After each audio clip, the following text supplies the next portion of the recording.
What is going on, everybody? Welcome back to the Indie Inkwell. I am one of your hosts, JJ. We apologize for the late start. We are here, though. We are good to go. I am here with my co-host, as always, Michael, aka Longbox Entertainment. We got you 5 weeks in a row. Air Look Force at cannot that. keep you away from us, man. They can't. Well, they can, but Well, they can. I mean, let's not get that twisted. If they really wanted to, they could very easily take you away for a that while. is true. But But I'm happy to be here. they've been being nice lately, so. And as always, everybody, we want to let you know real quick that this episode is brought to you by Into the AM. And if you don't know who that is, they are the lovely sponsors of this episode today.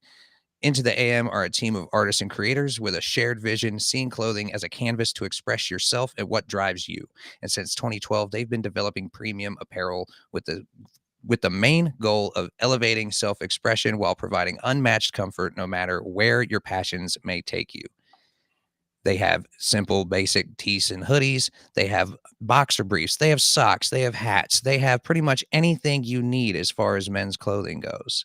And right now, they are offering a huge deal of up to 95% off of their outgoing styles and designs.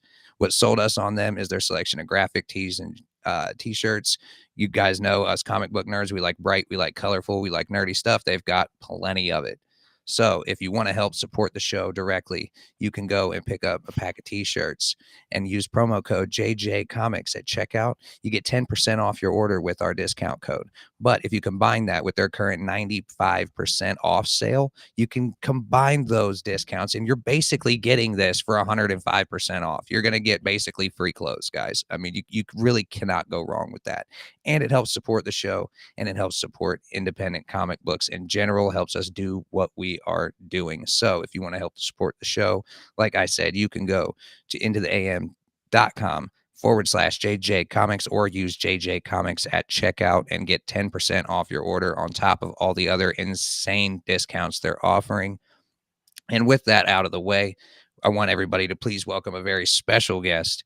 He's the co-writer and co-creator of Stray Dogs, co-writer and co-creator of Local Man, and also he's got a new series getting ready to come out, which he's here to talk about today, and that is Feral. Please, everybody, welcome Tony Fleecs. How you doing, man? Is it Fleecs or Fleece? It's Fleece. The C is Fleece. Gotcha. Okay, because we've heard both, so we weren't sure which was correct. I never correct anyone because I feel like it's my fault for having a weird name. So I just let people cook, and then whatever they say, I understand. Well, I wouldn't say it's your fault for having a weird name. I mean, you were kind of born into that name, right? True. You don't really get to pick that. Is it's my family's burden. You know, I carry it with me. There you go. Yeah. Well, we like to start off every episode and every interview with kind of the person's origin story. Every good comic book character has a good origin story, so we figure most comic book creators should probably have a good origin story. So, what kind of got you into being like an overall nerd or just a comic book nerd in general? Did that start as a kid? Did it not kind of start until you were more of an adult? No, I was always into comics and cartoons and stuff when I was a kid. I grew up, I was the oldest of 5 kids, and there's a pretty big gap in between me and my next youngest sister. And so there was a period there where like all my brothers and sisters sort of had like a match set. Like my 2 sisters are the same age and my 2 brothers are about the same age. And so they would always have somebody to play with. And I would just sort of, read comics and draw pictures and stuff, like I was just sort of, I was like a only child in a real big family, like, okay. We all got along, we all hung out, but like as far as like having somebody to play with, it was either like me going and finding my other friends or sitting around drawing. So a lot of times I would just sit around and draw and look at cartoons and look at comics and newspaper comics. And then eventually I had a friend of the family gave me like a stack of comics, and it was some Batman stuff. It was around 1989. It was like Batmania. Mm-hmm. And they gave me some Batman comics. One of them was Death in the Family, the trade paperback. And then I was obsessed with those for like a summer. And then maybe the next year we moved, and I went to a new school, and I found comics like in a comic store after that. Like I'd never been to a comic store, and there was a comic store in the mall where we moved to. Right. And that was when Jim Lee X-Men started coming out, like the adjectiveless X-Men. And so my first like comic that I bought at a comic store, and where I was just like, well, I have to have comics every month now. This is the greatest thing I've ever seen. Was Jim Lee's X-Men #3, the last Chris Claremont X-Men. Oh wow. So I like growing up, people were just like Chris Claremont, Chris Claremont. I was just like, yeah, I guess he was okay. He wrote that one issue of X-Men that I read. Right, but you would, I mean, especially when you're like a kid reading comics for like the first time, you don't realize these writers have done other things. Yeah. You'd think that that's the only thing they've ever done, and when they stopped writing it, they retired or something. You know, like Right. Yeah. So then then Image Comics came out pretty soon after that, like a year after that. And at that point I was just fully in, like that's all I wanted to see. Like I just was the exact right age to read those comics that were coming out from Image at the very beginning, where it was just sort of like hyper masculine, like super violent, super violent, super pouches sexy. on top of pouches. Yeah. Yeah, it was a vibe. It was exactly what I needed. And then they sort of like crested as I got to be like a little like less aggro. They sort of crested into like Gen 13 stuff, and that was the perfect time for me to sort of have like a cooler, like basically it was like the Image New Mutants, like they were like teenagers and they were hip and fun. And then right around there, I also discovered like black and white comics and indie comics. And so it was like, I think a lot of people that are around my age, it was like a 1, 2, 3 punch of like Stray Bullets, Sin City, Strangers in Paradise. And Bone was around that same time too. So there was just like a few like sort of like undeniable indie comics that all came out of the 90s. And that sort of changed the way I looked at stuff and sort of led me from where I like growing up. I knew I wanted to draw. I wanted to be an artist, and I always wanted to maybe be an animator. And then when it was sort of those comics that I was just like, oh shit, you could do this. Like that's what I want. Right. Like is that when it kind of clicked in your head, like, oh, it's not just superheroes that are in comic books. Yeah, it could be like you could tell any kind of story, and that was very attractive to me at a young age. Well, and especially at that young of an age, it's got to be like, it must look like a lot more accessible than trying to like get into filmmaking or something, because you don't have to go out and get a whole crew of people to make a comic book. It totally did. And it was like around that time, you could sort of see people like doing exactly what I wanted to do. Like there were kids. I remember there's this company called Hall of Heroes, and they've all sort of like gone in their own weird directions now. But at the time they made these indie comic books where they were like 16, 17-year-old, 15-year-old kids my age, just making comic books. And this company in Indiana put them out, and they were like black and white. And it was just like, holy shit, you can do it. And then Wizard would talk about them. And so I was always just like, all right, well, first I'm going to draw letter art and get that printed in Wizard. Then I'm going to do one of these Hall of Heroes comics, and I can do that. I can do like a Creed, my own Creed or Snowman or something, right? Yeah. And then I'm gonna do. Then I was gonna enter like the Extreme or the Wildstorm. I had a whole list of things I was gonna do, like the Talent Search, and then I would get put on there, and from there it's all just straight on till morning. And I didn't do any of those things. I didn't even draw a letter art for Wizard. But I was just really into making, like, my plan was I had a list of things I could do, and it seemed very attainable. Joe Matt was drawing X-Men when he was like 16, Chap Yap was Blood when he was like 16, 17 years old. So I was just like, it's time. It's going to happen right now. But my skills were not there. My skills probably still are not there. I don't know if I could get a job working for Wildstorm in 1990s today, but at the time it seemed like it was just within my reach. Oh, don't say that, because I've read Local Man, and your skills are definitely there. And the fact that you mentioned that early Image comics really like inspired you and influenced you, I could really see that in Local Man, because that's like the whole gist. He was basically a classic Image superhero, like straight out of like Wildcats or something, But yeah, definitely there. Definitely. That's the whole point of that book. Is it's Tim Seeley and I both are sort of that age and to us, those are like the classic comics, or at least to me. I think Tim is a little more clear headed about it. I can't look at those things and see anything but like this is so badass looking. Like I don't understand how you could have Right. any other reaction to this.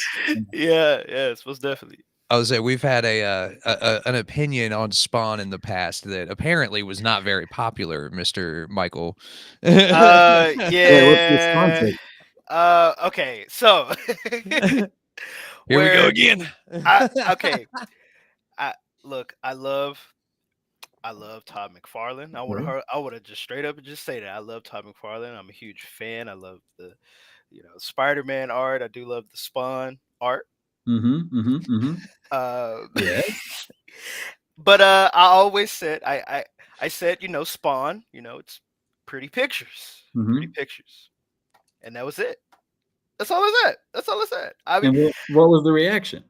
The reaction was, "You've obviously never read Spawn," and blah blah blah blah blah blah blah. yeah. The storytelling's just over your head, and da da da da. We're like, okay. I was just like, the writing just wasn't for me, and that's okay. But that's like a modern day reader going back and trying to read some old Stanley Jack Kirby stuff. I mean, it's. I sort of have always taken this stance because I worked at a comic shop when I was a teenager, and I would see the guys come through who were, a generation or two older than me. And no matter what the books were at the time, they were never written as well or drawn as well as the books when they were 14 years old. And so I sort of do like, I will admit, I will concede that the Image comics were all written by like either artists or an artist's buddy who we went to school with, or an artist's brother or something. Like they didn't bring the writers along with them, and so there was a lot of sort of like learning on their feet, or like just sort of like making it up as they went along. A lot of stuff was formulaic, and a lot of it was sort of like like half baked.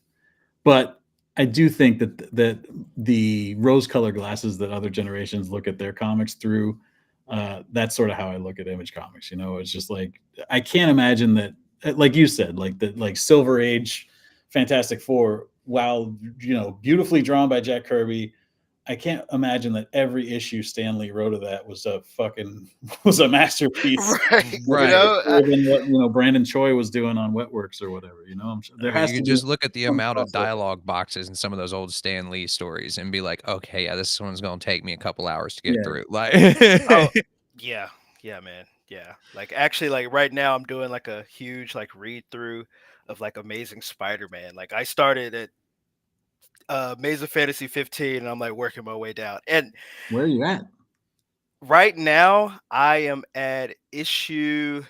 It's right after the first appearance of Rhino. I'm in the Lizard storyline. It's like issue 43 or 44. you got a ways to go, my It's friend. where he's back. Kurt Connors, he just turned into the Rhino again. Peter just met Mary Jane like a couple issues earlier. Are you going to go all the way up? What are they like? I'm going all the way. I'm taking it. I plan on. I think the legacy issues are in the 700s now. Yeah, I'm trying to make it like all the way to at least to the Clone Saga. That's where you got a few rough reads ahead of you. Oh yeah, and then some of them, I'm like, wow, this is actually a really nice story. Like they were cooking. Yeah, and then some of them are just, let's make this paycheck. It's those ones that where they're cooking though, that they sort of keep you going, and those are the ones that you remember when you think back and you go like, I really liked Amazing Spider-Man. You don't think about like the 6 issues in a row where you're just like, when is something gonna happen? Yes. You only remember the bad stuff when it was really bad. Like Exactly. Well, let's not talk about Spider-Man. We're on the Indie Inkwell podcast. We are on the Indie Inkwell podcast today, and we are here to talk about a new series coming to Image Comics, and that's called Feral. So if people don't know where this came from, it's obviously like I don't know if it's set in the same universe as Stray Dogs, but it's definitely in the same style and like vibe of Stray Dogs. So if people don't know about Stray Dogs, kind of give a rundown on that before we get into Feral. Okay, so Stray Dogs is by me and Trish Forstner and Tone Rodriguez and Brad Simpson. and it came out in 2021 from Image Comics, and it's a story about a group of dogs who all live in a house together, and they're all different shapes and sizes and ages and different breeds, and they all sort of live there, and it's almost like a Disney movie. Like, it's just nice for them, it's idyllic, it's beautiful, peaceful. And then a new dog shows up, and she senses something's off. She has, like, the dogs don't have great memories, so she's the newest one, so she's the only one that remembers that their master is a serial killer who killed her lady and brought her there, and she has to try and convince all these other dogs that something's going on. And all the other dogs may or may not find out that they're also trophies taken by this serial killer. So it's like this. It looks like a Disney movie or like a Don Bluth movie, but it reads sort of like a thriller or like a horror movie. And that was sort of the idea for that book, was let's make something that is like a horror movie told from the point of view of really cute cartoon dogs, and see if that's something that, like, I didn't even want to see if I could make it work. I knew from the second I had the idea that that was something that was going to work. And then it was like, while we made it, as soon as I told Trish about it, and as soon as I told Tone about it, and Brad and all, the whole team, we all were just like, yep, that's going to work.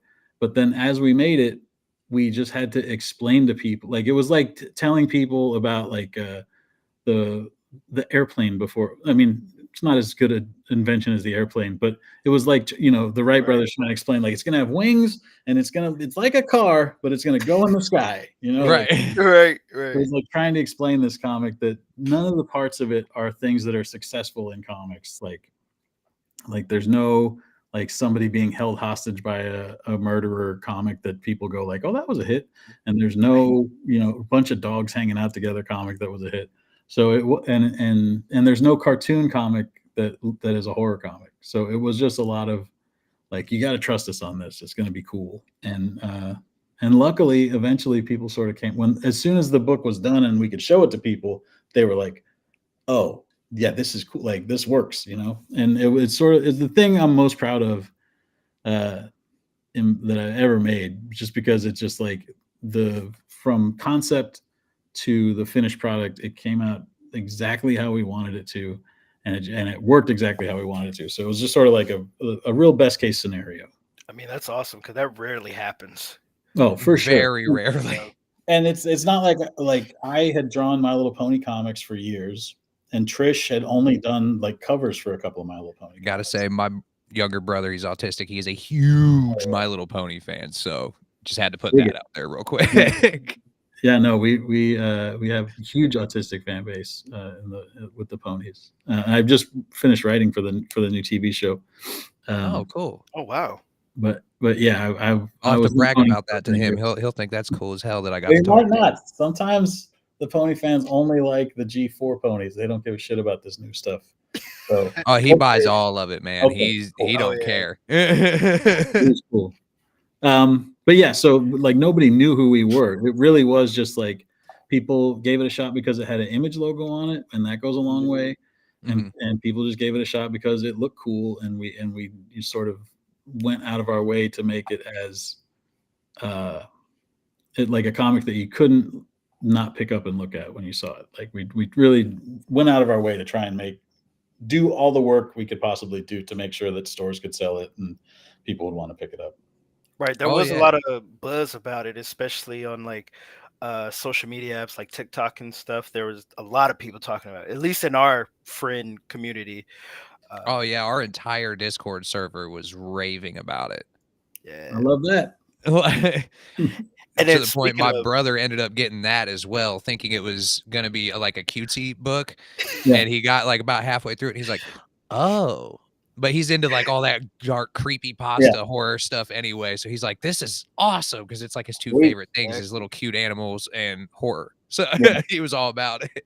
That makes me the happiest whenever we can bring a pony fan over into this one, because generally they don't move from one to the other. But I have been able to sort of like hand sell a few, like a pony convention, or like if I'm at a signing for ponies, I've been able to sort of like, you look like you're old enough for something a little darker. What about this? So he's also like a big anime fan, so I think that helps, because there's a lot of horror elements in anime. Sure. So I think that helps a lot. For sure. So if people, if they really love Stray Dogs, I think they would really like Feral, because Feral completely like surprised me because I've never read Stray Dogs, right? Oh yeah, I So sent this to Michael completely blind. I'm Okay. like, completely blind. We're booking Tony. Read this book. You're gonna like it. I promise." Like, Literally, I was like, "Oh, okay." I was like, Tony Fleecs. I was like, "Okay, local man. Yeah, yeah, yeah." And then he sent me Feral. I'm reading. I was like, "Okay, cute little cats and animals. All right." And then when it gets to the the moment, and I'm like, "Oh, this is a zombie apocalypse." But I was in gonna say the before we eye. start showing artwork, hold on. I do want to give a big red spoiler warning for everybody, just in case. Yes. And also, if you guys don't like horror elements, if you don't like blood, you might want to click away, come back for a different episode. If it doesn't bother you, go ahead and stick around. Yeah, But just putting the disclaimer out, this might be, it's not horrible, but if you don't like blood, you're not gonna like this. So that's true. now. I'm curious as to what you're going to show. Let's see what happens here. Oh, nothing horrible. We just like to do that because we know we have a couple viewers that don't like, they like faint at the sight of blood. So we Oh want to man, just make sure that if it's not your thing, that you can have a chance to click away real Exactly. quick. I'm so excited to see what this is going to be. I mean, But Oh yeah. I mean, but like go ahead, like give us a synopsis of this, because I was originally thinking this was almost like a sequel to Stray yeah, Dogs or something, but it's not. It's like a completely different story, just in the yeah. same style. yeah. We as we were finishing up Stray Dogs and Stray Dogs Dog Days, which is the follow up we did to Stray Dogs, we already knew that we liked working together, and the book was successful, so we knew we wanted to do something else, but we didn't want to do just Stray Dogs 2 because I don't want to spoil it, but usually when you get to the end of a serial killer story, unless they like limp away into the night, the story is over. Mhm. So the story of Stray Dogs is definitely over, and we had an ending that we really liked, and we were happy with it. But we wanted to figure out what like if we could do something else together, and we knew we kind of wanted to do cats because we had done a little bit of cat stuff in Dog Days, and we really liked the way that it looked, and obviously like we had success with dogs, and we're like, well, it seems like stupid to not also do a cat one. But then it was figuring out like what we could do that wouldn't just be retreading the same ground, and what we could do that would sort of give us the opportunity to not just like, we didn't want to do another 5-issue miniseries. We wanted to do like an ongoing, like a saga, not the comic Mhm. saga, but something that's like, Right, right. Right. it would be fine if it was also the comic saga. That's a very good comic. And it's, It is. It is. but we wanted to figure out how to do something long. So we just took the ideas that we had done in Stray Dogs and just said like, all right, well, what can we do that's like the opposite of that? Let's do, it's not dogs, it's cats, and we don't have this short memory thing we had with dogs. We can have the cats sort of like remember everything, and sort of like hold grudges, and sort of like their characters are different from the way the dogs are. And then in Stray Dogs we had this sort of like enclosed, it all takes place inside a house. Mhm. So let's put this let's make the danger external now, and we'll put them, put these indoor cats outdoors and have them be uncomfortable out there and have to sort of find their way around out there. And then instead of just having one main villain, let's just have everybody be a villain. So Right. the idea with Feral is just, this is basically a zombie book with cats. There's a huge rabies outbreak, and these cats that are not supposed to be in the middle of the woods get sort of stranded in the middle of the woods. And as the story unfolds, we sort of find out like what happened to their people, how come they're lost like this, and we sort of give hints as to what's going on in the outside world, while also just staying in the POV of these cats. So yeah, it's just it's a zombie story with cats. But like any zombie story, the trick isn't just doing the violence and the shambling and the Right. gore and Mhm. stuff like that. It's about doing interpersonal relationship stuff and drama, and having people try, or cats in this case, try to survive each other while they're also trying to survive, the external threat. So it's like it's writing like a family drama, uh, while being on the run, while being Oh, attacked most definitely. by zombies, and yeah. So It's fun, and the artwork is again by Trish Forstner, and this time Tone Rodriguez, who had done layouts on Stray Dogs, stepped up to do full backgrounds. So the backgrounds now are just like these fully Oh my real. God, they're Yeah, they're stunning. I beautiful. mean, The color palettes. Yeah, and everybody pretty much really leveled up on this thing. I'm the only one who I don't know if I'm doing anything better than, like, I still think I'm like Stray Dogs is the best. I don't think I'll ever outdo that. So I can't speak for myself, but Trish is doing artwork like she never did before, and Tone Murder on these backgrounds, and Brad Simpson's colors are just incredible. So yeah, I'm so excited that it's finally, we've been working on it forever. We're working on the 6th issue right now. Brad's coloring, I think, the 4th. But 3 are done, and 5 is all inked. And so we're just trying to get as much of it done before it starts coming out, because once it starts coming out, they just sort of they spit them out. Yeah, Image doesn't like to make Yeah. people wait for the next issue of things. I've Oh, yeah. noticed. Yeah. Where some places you'll wait 6 months for the next issue of something. Yeah. At Image, you're getting it at most a month later. You know? Yeah, I think we've had some local mans that have been like 5 weeks, but yeah, it's pretty quick. It's few and far between, though. You guys have been pretty consistent with local man. Yeah. Well, we set it up. I mean, I think when Chew would do this sometimes, I think, and Saga started doing where they would take a month off and put the trade out, take a month off, and then come back. And now Saga takes like 2 years off or whatever. But yeah, but at the time, I was like, that really seems like it makes sense, like, because it does. Like, we just finished like the arc of Local Man and Local Man Bad Girls, and now we've got a month off for the trade to come out, and it is just like, you just need time to catch your breath and figure stuff out. Oh yeah, you need breaks. Yeah. I say this all the time because I know, especially as like a comic book fan, sometimes you guys as creators, y'all are giving us like stories that we love, and we get so invested in the characters, and we just want to know what happens next. But I think us as fans, we also need to realize, like, hey, the creators are people too. They need to take breaks. They need to go on vacations. They need to recharge that battery. To a certain extent, I agree with you. I always get mad when creators recharge a little too much, and sometimes there is a little too much. That is true. Everybody's got their own life going on, though, so I won't make any specific. I won't make judgments, but I do at a certain point. I see them go and doing other stuff, and I'm just like, "Where's this book that I love? Where's Battle Chase?" Right. Yeah, no, I get it. Right, exactly. Go ahead.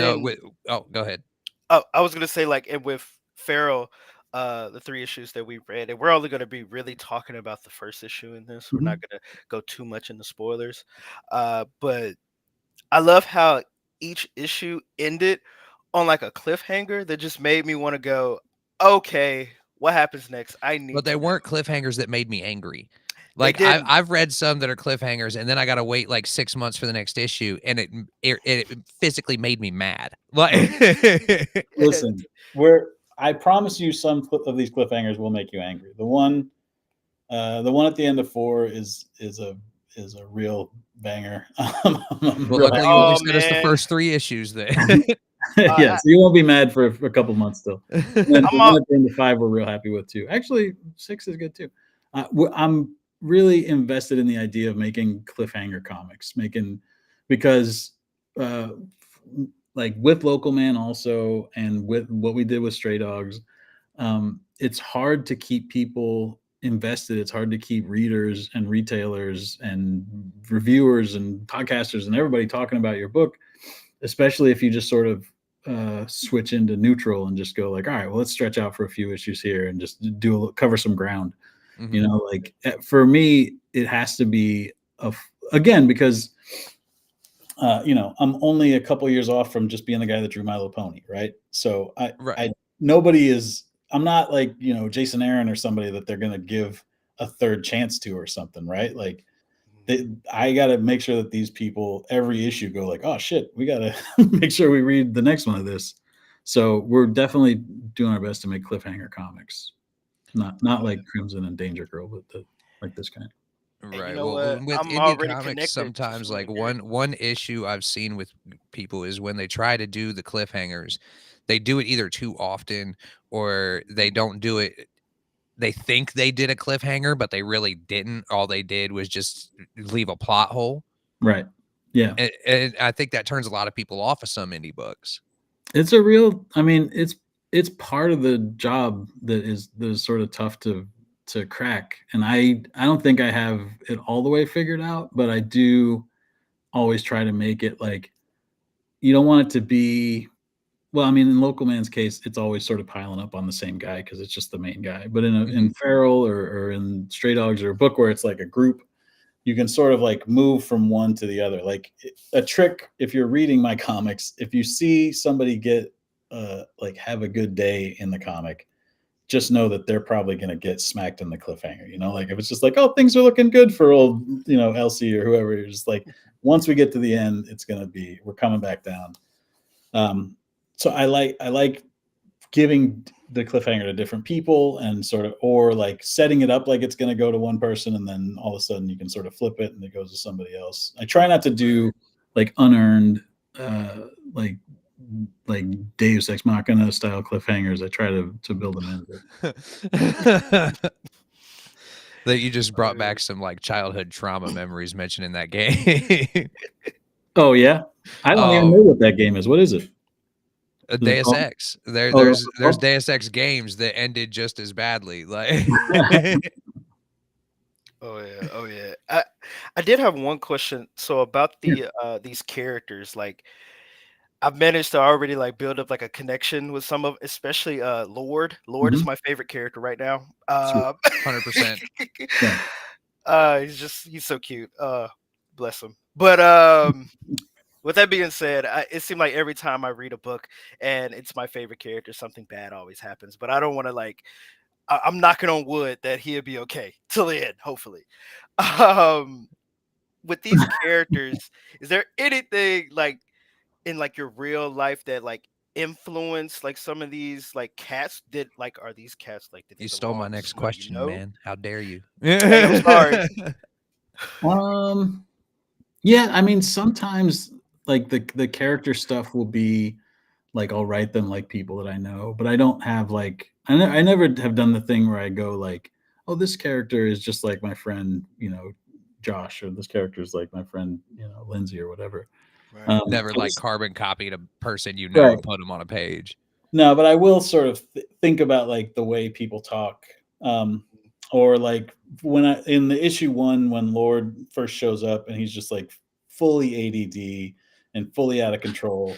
Yeah. I was definitely writing like, Total spaz. yeah, like I was definitely writing people that I'd met and people that I'd have conversations with and stuff where it's just like he couldn't stay on one topic for long because he had so much he wanted to tell her about, and I wanted to really set up that character as just sort of like where these two are sort of like older and more weary or like more cautious or frightened or whatever. This Lord character is just sort of like fully okay with being in this situation and just sort of like it's crazy out here, you know, like you gotta see what's going on, you know. Right. Like because right here you can see Elsie, or is it Elsie or Elise? Elsie. Elsie, okay. Elsie is just completely like she's already on high alert Yeah. right from the jump. Like Oh she's yeah. like something's not right. This raccoon does not look right. Why is this? You know, why is he acting like this? Yeah. And Patch obviously realizes something's gone wrong too, because he, of course, comes to the rescue immediately. Like Mhm. Yeah. it's giving me Homeward Bound mixed with 28 Days Later. Yeah. Let's go. That sounds like something I want to see.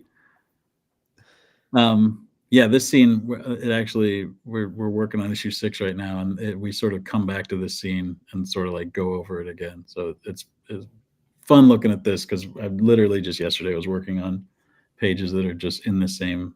Oh, really? Oh, I was this is really the worst thing I was gonna show everybody Oh, because you know if you like animals, you're not gonna like this scene. if you're a raccoon lover, Yeah, I mean you're not gonna enjoy this, but I mean this just kind of sets up the vibe for the whole book. yeah, they go in on that guy. Do you see? Do you show the next panel? No, that's it. That's right. man.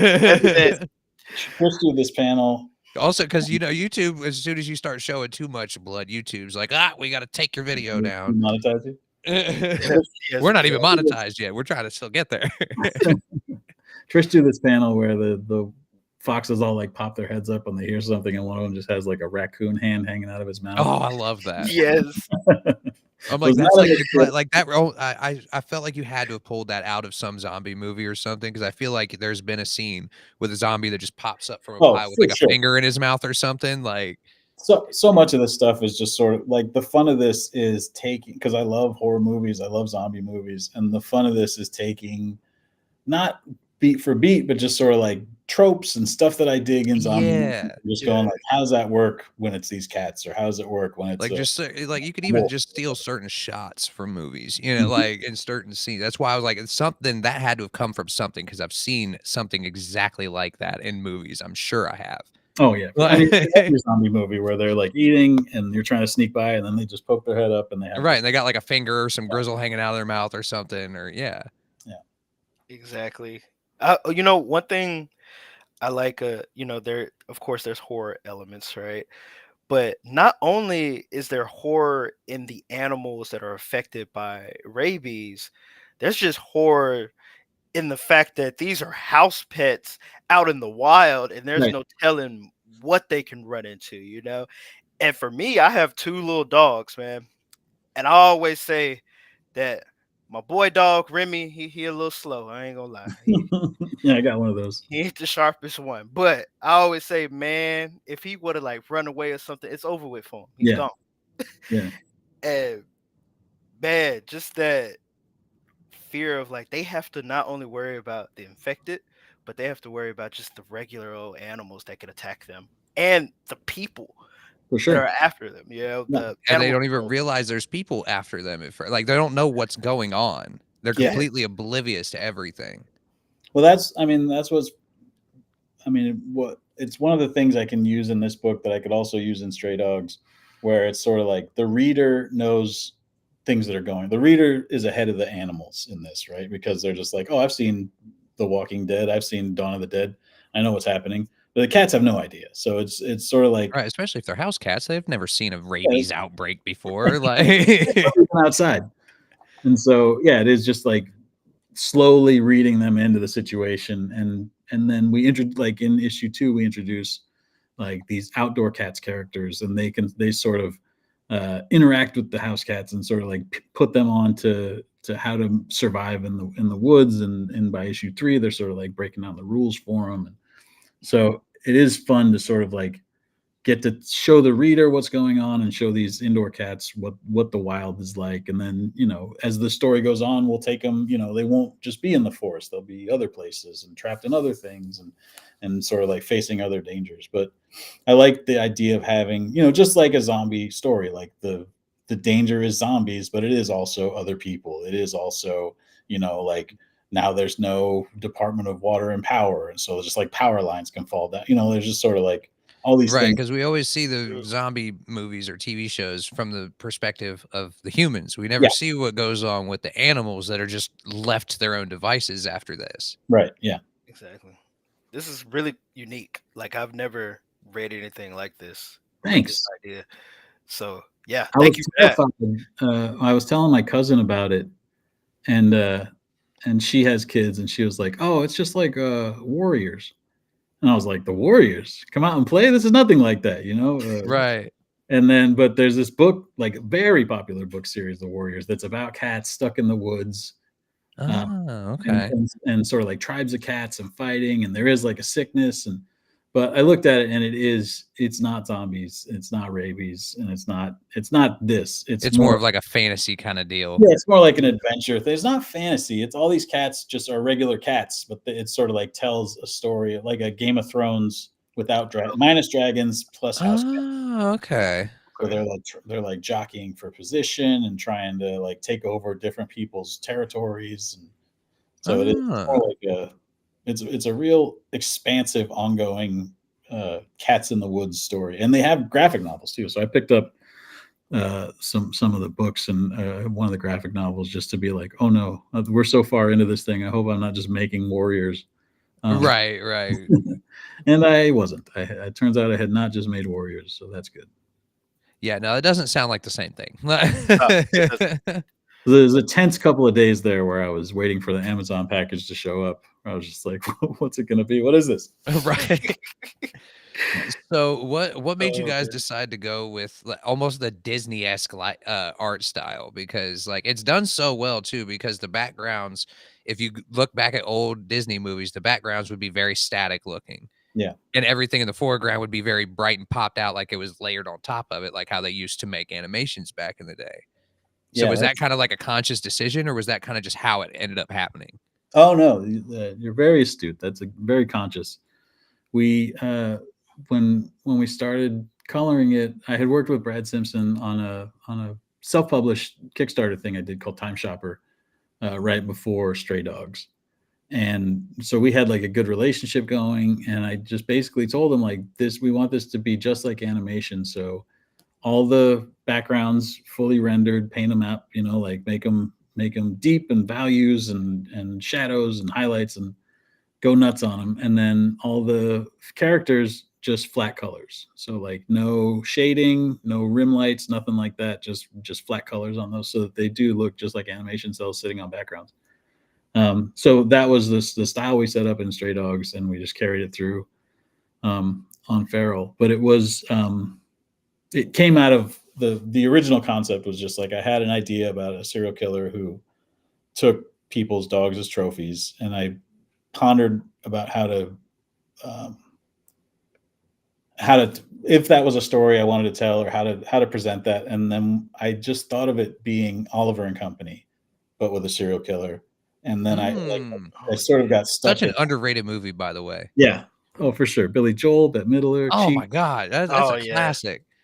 But I got that in my head, and I was just like, oh, that's what it should look like, and it should be told from their POV. And so from there, then it was just a matter of like, well, let's make it look just like that. Let's make it look like a 90s Disney animated. I mean, Oliver and Company was like 85 or 88 or something, but I mean, make it I look like first saw it in the 90s when I was a little kid, so there you go. 90s to you.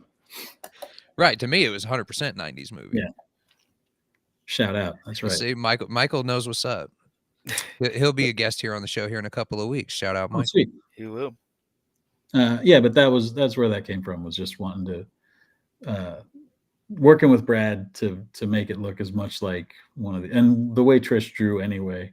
That's how I found her, was that I was just looking for somebody that could draw, that looked like, specifically could do that sort of like 90s Disney animal look.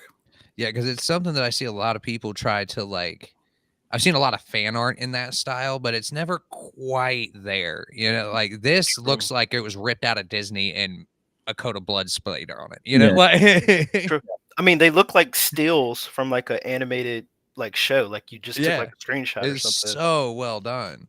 Well, they used to make. I think this probably shows it the best, when you just see the two characters right there, and everything else is just kind of, I don't want to say flat, but looks like it's not getting ready to move. Yeah, for sure. Like they used to make those. They had one for the X-Men cartoon, the pre-90s X-Men cartoon, and they had like a Rock and Rule. There were a few of these like photo comics that would just be like, they would take frames from animated movies and just print them as a comic book.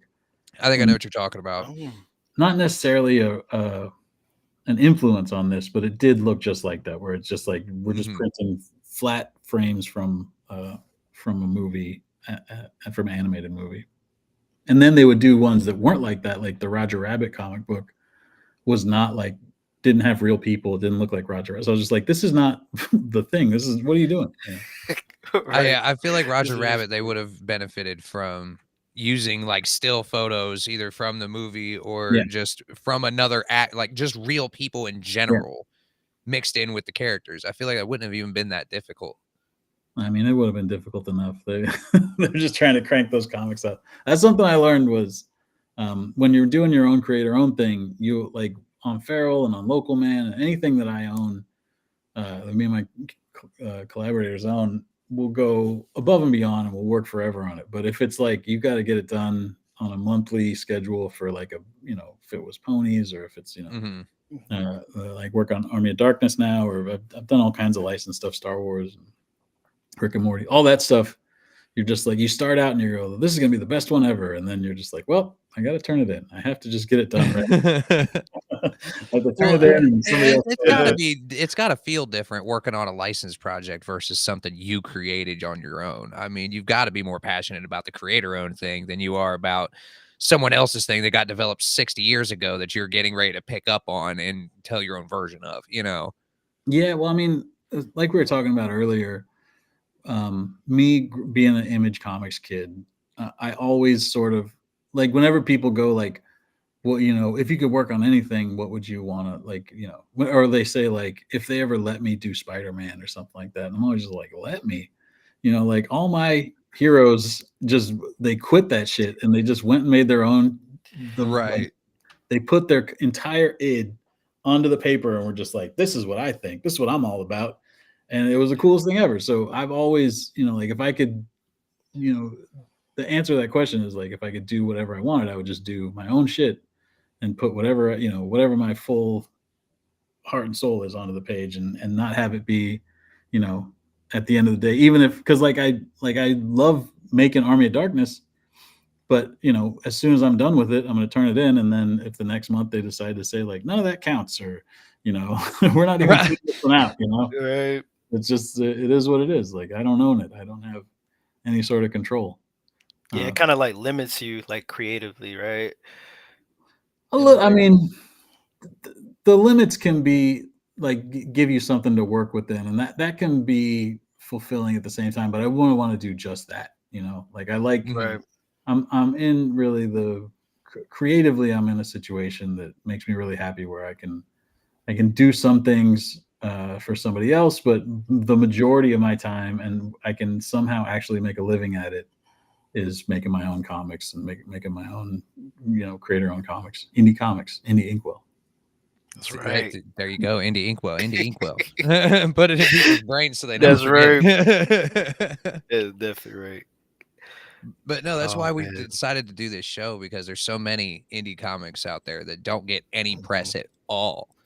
You know, like if you go like off of Image and off of Dark Horse and off the bigger indie publishers, and you start going into the people who are self-publishing everything, like there's some amazing stuff out there that's being self-published that nobody knows about. Yeah.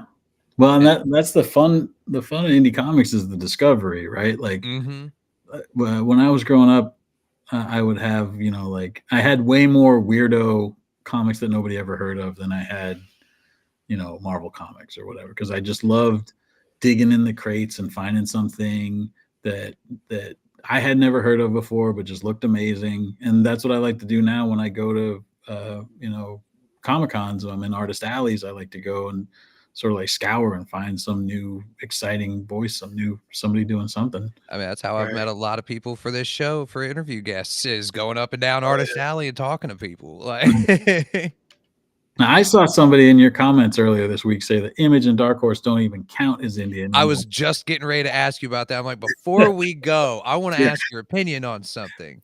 Let's talk about it. Oh yeah, that person, it wasn't that wasn't even the end of, like, the beginning of it. They had been mass spamming all of my videos for like the whole day prior to that. What's their name? Let me talk to them. They've been banned and booted, but you don't have to do that. That's a conversation worth having. We had to do it because they were starting to be rude to other people in the chat, and so I was like, yeah, we're not gonna have no bullying going on.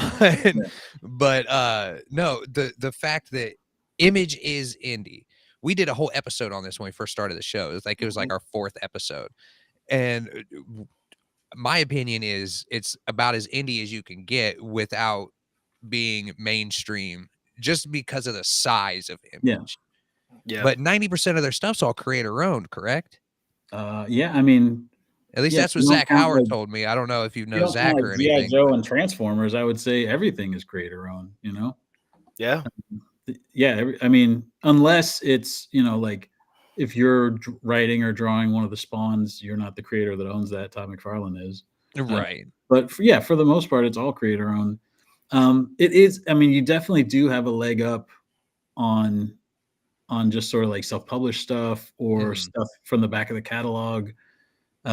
it definitely, like I said, when we were selling Stray Dogs, it was much easier to get shops or readers to take a look at it with that logo on there than it would be to just say like, here's my cartoon murder book, like give it a look. Right.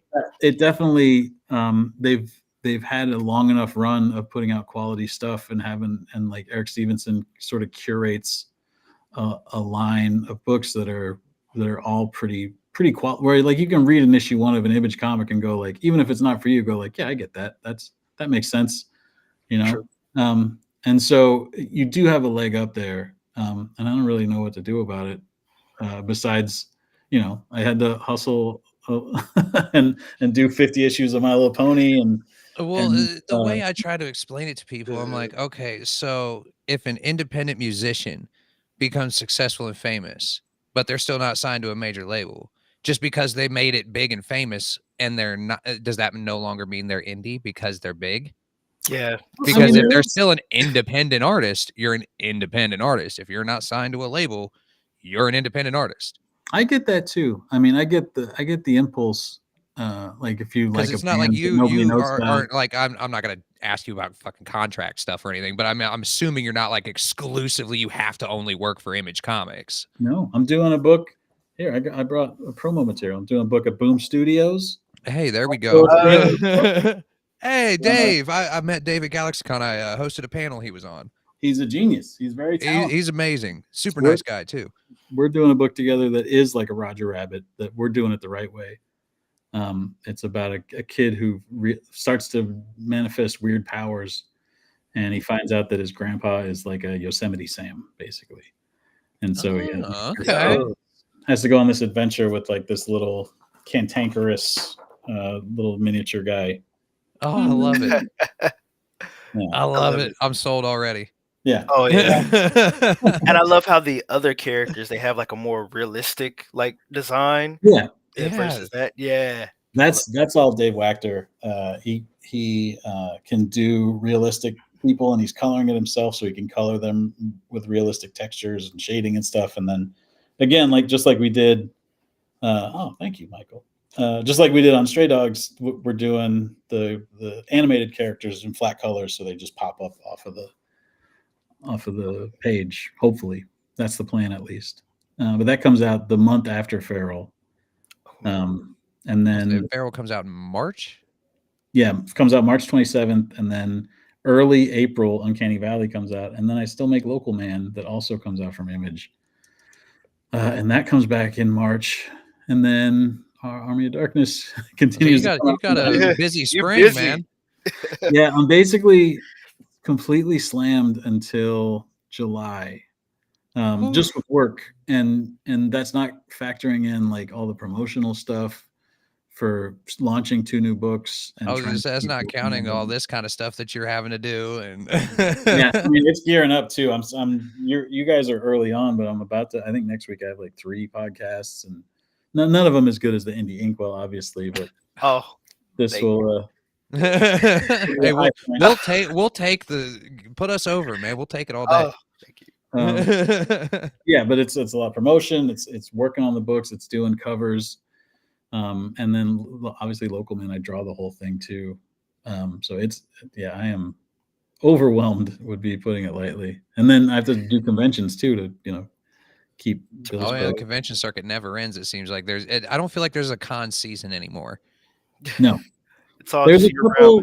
It's just about to be over. MegaCon's this weekend, and I'm doing a pony show in Texas. But then it just sort of starts to ramp up, and it'll be March. They start to have shows all over again, and then and then April is when the big ones start up. C2E2, Emerald City. Yeah, and then LA's show is in like either late November or early December or something. And then there's like a month or so usually where there's not too much of anything. And that's when all the local ones try to get in there, like all the really, really small conventions. Christmas Con. Yeah. So before we let you go and get on with your evening, man, thank you so much for even coming on the show. Thank you for having me. I love you guys' stuff. Your TikTok game is incredible. Very well put together. Tell that to the TikTok algorithm, man. I just assumed it looked so nicely. You must be putting up huge numbers. Oh man, I wish the numbers were bigger, but I think we always wish the numbers were bigger, no matter how big they are, right? That is So I very never know what's going on. Like sometimes I'll post something and it'll have like 200 views or 50 views or something, and then sometimes yeah, it'll and then the next day I'll post something, it'll get like 40,000 views. So yeah, it literally 40,000. doesn't Hold seem on. to matter what you do. It just does whatever it feels like. Let's hope this is one of the 40,000 ones. Yeah, let's go 40,000. Let's get Yeah. it. We need So, it. is there anything you want to plug real quick besides Uncanny Valley? Yeah, Local Man. Issue issue. 9 just came out. Oh, here it is. Issue 9 just I was came gonna out say, I today. thought issue 9 or 10 just came out. I wasn't sure. Yeah, this is in stores today. You can get the first volume everywhere. It's in comic stores. It's in Barnes and Nobles, Amazon, cheap graphic novels. Local Man Gold you can still get from your comic shops. So there's all kinds of Local Man right now. That's basically that, and Army of Darkness are like my only books that are up and running right now. Army of Darkness Forever is like a sequel to the movie Army of Darkness and to the director's cut Army of Darkness. If you're a nerd for Army of Darkness, you'll be like, that's weird. How could that possibly be? But that's what it's about. And then, yeah, Feral comes out in March 27th. I love that poster. Yeah, Trish did this. We call them like the VHS box cover. that's what it looks. like Yes, it. it looks like a Yeah. movie cover. Yeah. Oh Because I man, remember the variant covers you guys had for Stray Dogs were all like the horror movie variant posters, right? Like I remember there was a Silence of the Lambs one. yeah. There was quite a few. Yeah, You know, it'd be a good idea for like a collected edition if you can make it like those old like plastic VHS covers. Like, they're like like clamshell? open up. Oh, that'd be Yeah, the dope. little clamshells. Oh man, that would be Well, that Put would like be a T-shirt in there or a button or something or some Yeah. stickers. Yeah, Oh, We man. want to do a Stray Dogs box set at some point where it's because we did so many covers that we could do one book that's like Stray Dogs and Dog Days collected, and then one book that's just all covers. And then have it be in like a slipcase. But if the slipcase was a clamshell, that would be incredible. oh I'm yes, gonna steal that idea. yes. Hey, you Um, can take it. You can take it. But yeah, follow me on all the socials. I'm just Tony Fleece everywhere. I'm on TikTok. I TikTok pretty regularly. That's the one I do mostly now because Oh, so that's where you first sent me the first message, right? To set yeah, this interview up was TikTok. nobody argues with me there. Yeah, that's nice. Yeah, Feral in March, Uncanny Valley in April, and then continuing on with Local Man and all three of those all through the summer, and then Uncanny Valley is going to be a 12 issue thing. Hopefully, it's got to sell well enough that they'll let me do all 12, and then more after that if it does well, and then Feral is just planned as an ongoing. So we're really hoping that excites me because like one of my pet peeves with horror movies or zombie movies is they always end too soon. I want to see. Yeah. I always want to see what happens afterwards because there's always something they leave out.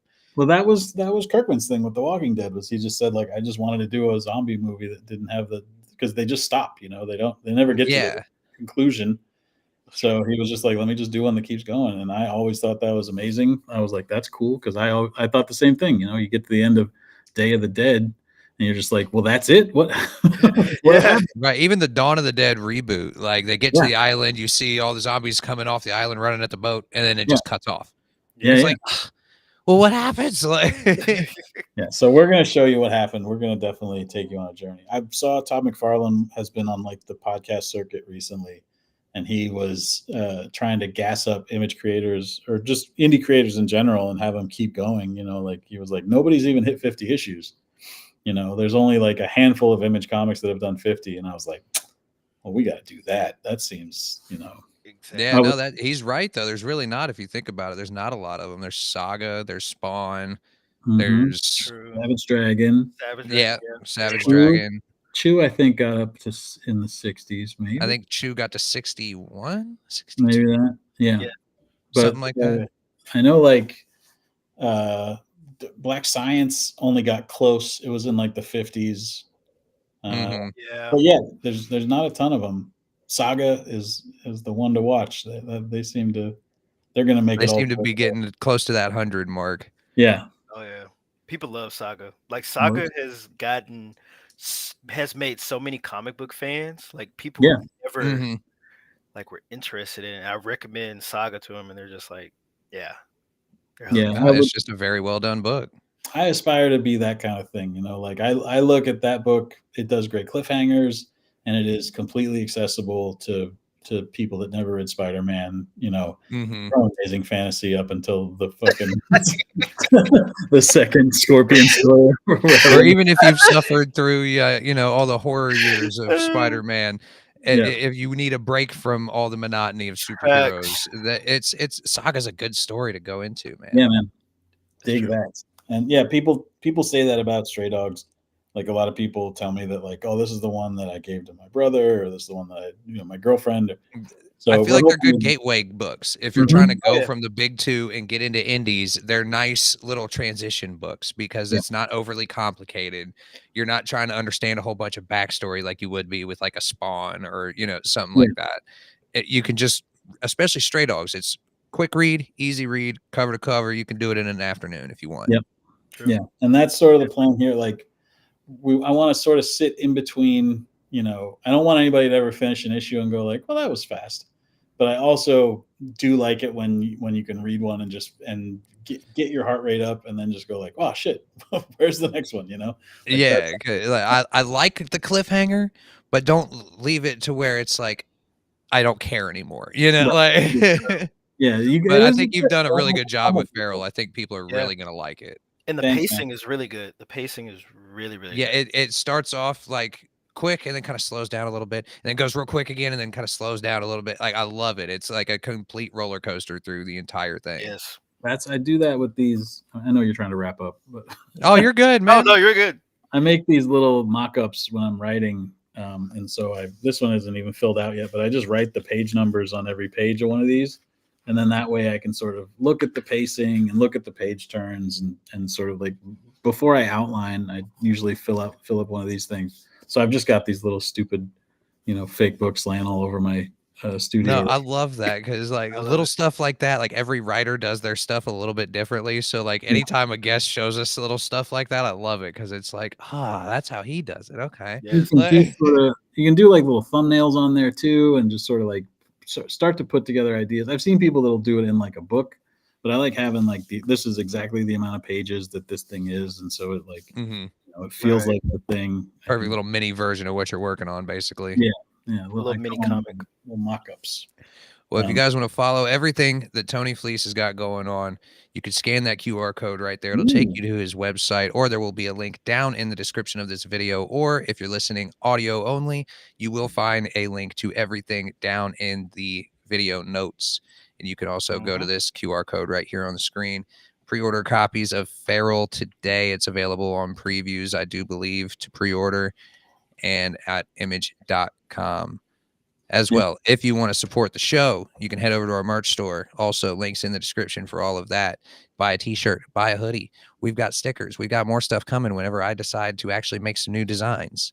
If you want to support us also, you can go to our sponsors. You can get up to 95% off right now at intotheam.com/JJ Comics. Get 10% off your order with that promo code on top of whatever they've got going on the website, which right now is site-wide on their outgoing styles, 95% off. Is there anything anybody else would like to plug before we get out of here this evening? I think we said it all. Pre-order Local Man, pre-order Feral, pre-order Uncanny Valley. Nobody makes any money unless I sell these books. So let's keep the train moving. There it is. Follow Tony on social media. Follow Michael on social media. Our links to everything are all down in the description. My name is JJ. Thank you guys so much for hanging out with us tonight. Everybody, please be safe, be kind, and take it easy.